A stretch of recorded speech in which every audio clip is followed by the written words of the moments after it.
হাতি আমাদের এই ডক্টর ইউনূসের সরকারের দরকার নাই।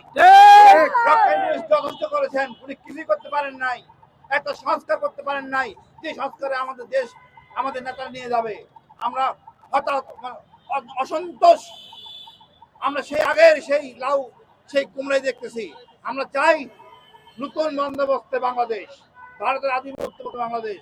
যেই দল ভারতকে গালি দিতে পারবেন না, ভারতের শত্রু হিসেবে গ্রহণ করবেন না, তাদের আমার দরকার নাই। ভারত আমাদের একমাত্র শত্রু, আজীবন শত্রু। 54 বছরে আমরা কিছুই করতে পারি নাই, কিছু দেখাতে পারি নাই। আমরা নতুন প্রজন্মের উপর বিশ্বাসী, আমরা হাদির উপর বিশ্বাসী, আমরা সবাই আজ হাদি। আমি ডক্টর ইউনূসকে বলবো, কঠোর ব্যবস্থা গ্রহণ করুন, সন্ত্রাসীকে ধরে প্রকাশ্যে দণ্ড দিন।